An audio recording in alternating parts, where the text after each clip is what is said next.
It's my pleasure to welcome you all this evening to the 3-minute Thesis and to see such a packed house. For those of you who have attended before, welcome back. For those who have not attended, welcome to one of the highlights of our Postgraduate Month. This event is the culmination of our Postgraduate Research Month, which we hold every year, and it's when we take time to promote and celebrate our postgraduate research, our world-leading research, the contribution the supervisors make, the students' achievements, and their contribution to the development of knowledge across the disciplines within the university. I hope you'll all be inspired, entertained, surprised, and encouraged by what you see tonight. The 3-minute thesis competition is part of an international competition that originated out of the University of Queensland in Australia. This competition requires students to communicate to a lay audience, such as ourselves, in 3 minutes what they're doing in their PhD research. They're allowed to use one PowerPoint slide to support their oral presentation, and this has to be a static slide, no animations. They'll be judged tonight on 3 categories: comprehension. In other words, did the presentation help the audience to understand the research? Engagement, did the presenter maintain and capture your attention? Did they convey enthusiasm of their research? Communication style, was the topic communicated in a language appropriate to a non-specialist audience? This is the culmination, as you saw, of 32 PhD students who presented 3-minute theses. And tonight we have 10 finalists. I want to thank the 3 judges of the Heats, MJ Waddington, Jeremy Bell and David Swain, for getting us this far this evening. I also want to thank Prior Blackburn and the University of Waikato Foundation. Tonight's finalist also goes forward to the 2014 competition in Perth. So we wish all the contestants well, and we'll look forward to their presentations. It's my real pleasure to introduce the Emcee who introduced me, and you may have recognised her voice, Michelle Accord.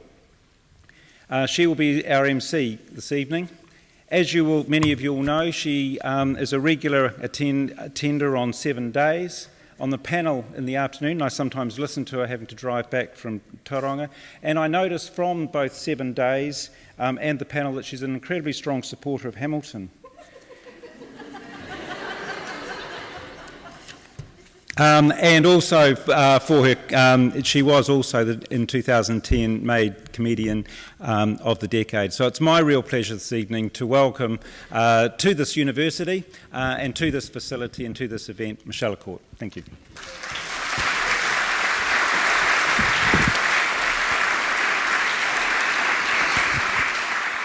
Good evening, Hamilton. Are we well? Yes. On behalf of 7 days, I'd just like to say I'm very sorry. That's good. I grew up in Levin. I'm not going to talk about that because it makes me sad, but it does make me think people who live in glass houses, should probably put the stones down and back away. So it is an absolute pleasure to be here with you tonight.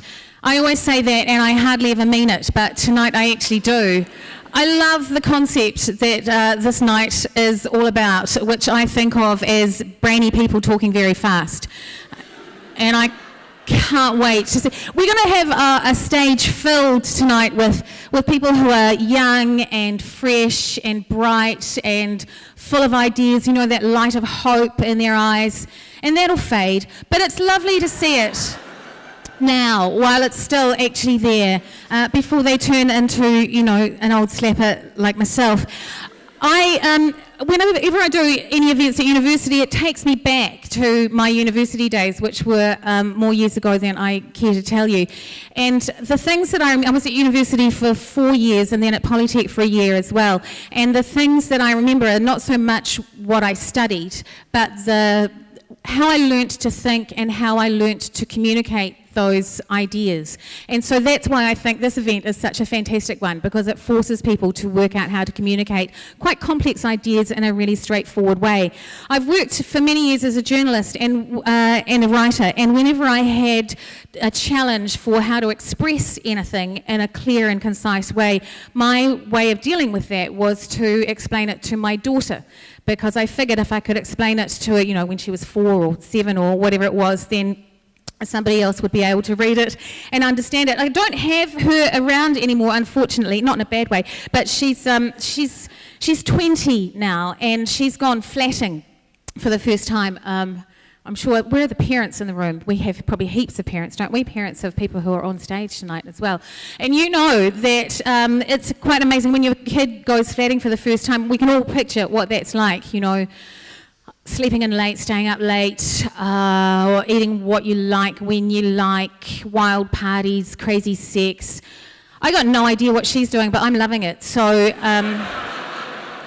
I really should call her and see how she's getting on, but I'm busy. So, and the other thing that you notice as a parent, I think, is that when your kids leave home, you have a whole lot more time and energy. And I think I've worked out what that is about. It's because when you're a parent, you have to know everything, and you need to be able to explain it in really simple ways.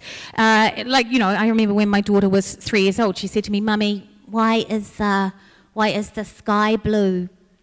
And I said, "Well, sweetheart, light is made up of all the colours of the rainbow, from red right through the spectrum to blue. The red light waves are short, so they pass through the gaseous particles in the atmosphere.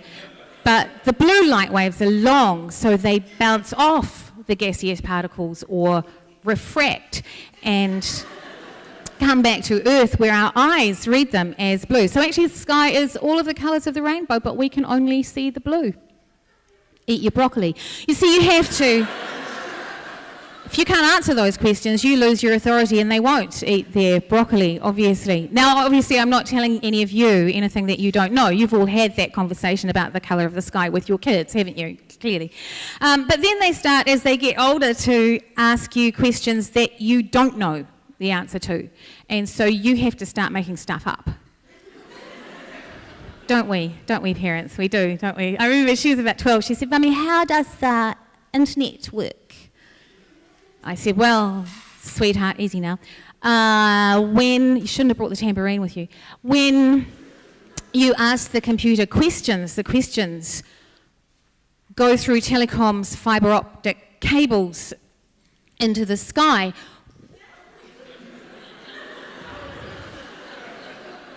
where the fairies catch them and feed the answers to the unicorns, who eat the questions and digest the questions, and then they poo them out as answers. But, sweetheart, if you spend too much time on the computer, then the fairies obviously feed the unicorns too many questions, and it upsets their tummies and they fart, and that's what thunder is."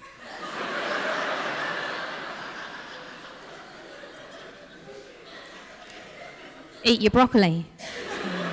I don't have to know anything anymore. It's fantastic now. I don't have to have the answers to stuff. It's fabulous and liberating. Occasionally she comes over and she says to me, like a little while ago, she came over and she said, "Mummy, why did they make 7 sharp?" And I said, "I don't know, darling, no one's got the answer to that. That's just, it's not news, it's not entertainment. Just make Mummy a cocktail." So, that is something like the process that these students have been through with trying to make their theses make sense to people who are like us, who are intelligent but not necessarily experts in their field. And tonight is, actually it's not about me, which I always find quite weird, but let's push on through. This is about celebrating excellence and celebrating big new ideas and celebrating our ability to communicate those ideas. And of course it's a competition, so we need to meet our judges tonight. We've already met our head judge tonight. Up there is in the middle. If anybody needs to bribe anybody, that's where you should be passing the money to. We have Professor Alister Jones, who is, as you know, Deputy Vice-Chancellor and former Dean of Education. Used to be a research professor and director of the the Wilf Malcolm Institute of Educational Research at the Faculty of Education. God, I wish I had a title like that. What that means is that his work has influenced how and what we teach in New Zealand and also internationally. And in 2000, he was awarded the New Zealand Science and Technology Medal for his significant contribution to technology and education. So there's our first judge. We also, yes, round of applause. Well done. Good work. That's what I like. We also have the quite delightful Jan Jameson, who is a University of Waikato Council member. Her career has spanned a whole lot of industries, various industries, public and private healthcare, executive search and consulting and education. She lives in Tauranga and she was the CEO of a Hamilton-based law firm, Norris Ward McKinnon. So a round of applause for Jan.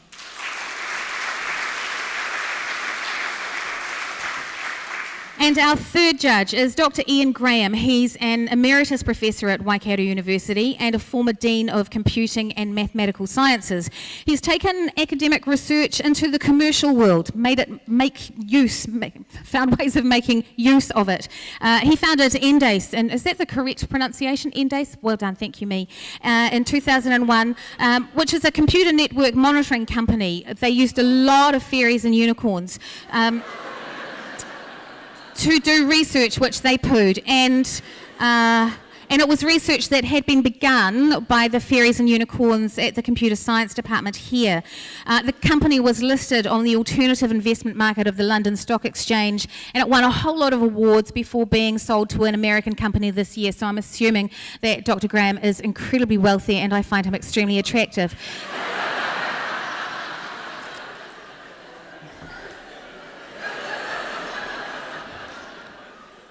And Dr. Graham was also named New Zealand Engineering Entrepreneur of the Year 2011. So they are our three judges. Round of applause for the handsome one.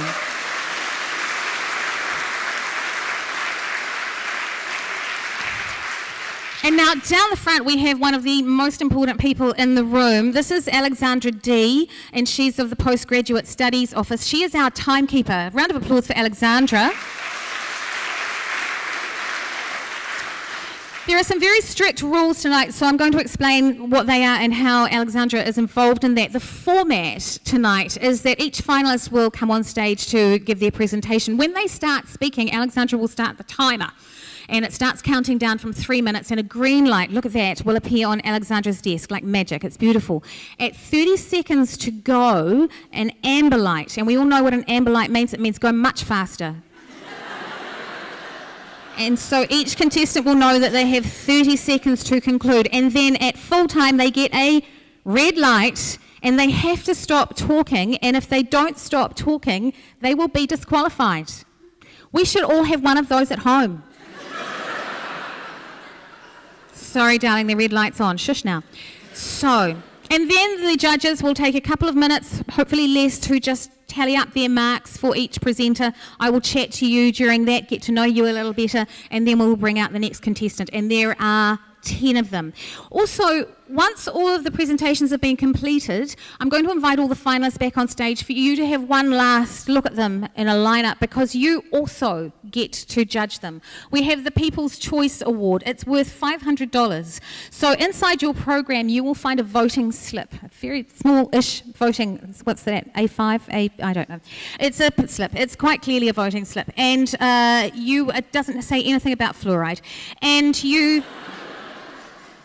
Well done on that, by the way, well done. So you get to choose the person that you have enjoyed the most tonight. And during the intermission, we will have staff walking around with red boxes so that you can put your vote into the box. We will tally those and announce that after intermission.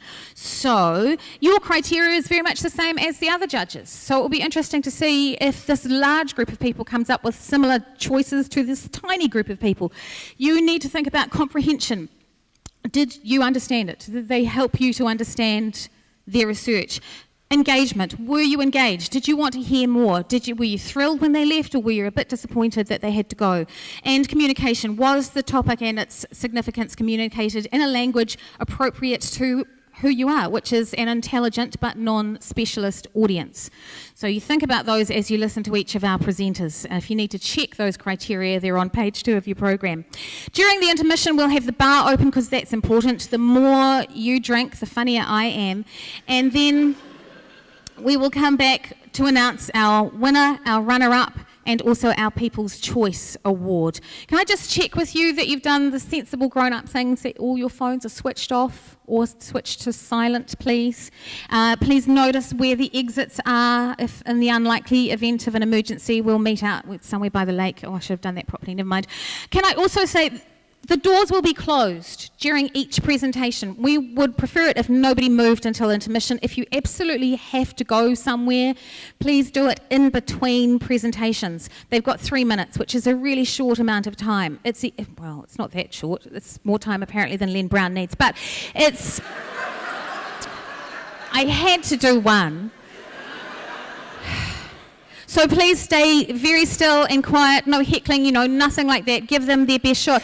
I think it's fair to say that they're all pretty nervous. One of the things that most people are most afraid of is speaking in public. And these aren't professional public speakers, these are academics talking about their research. So they're probably quite nervous. Apparently the speaking in public is more terrifying than dying. So the most terrifying thing obviously would be speaking at your own funeral. But that hardly ever happens. So just treat them with absolute and entire respect during those 3 minutes. That would be fantastic. And two, I don't know if any of the presenters are listening right now, but do bear in mind that physiologically, anxiety, nervousness is precisely the same as excitement. So what you're feeling right now, lovely people, is what you used to feel when you were a kid just before Christmas. Shall we start unwrapping the Christmas presents, my friends? Shall we do that? Are you ready? Excellent. Okay, good. I don't know why you clapped then, but that's lovely.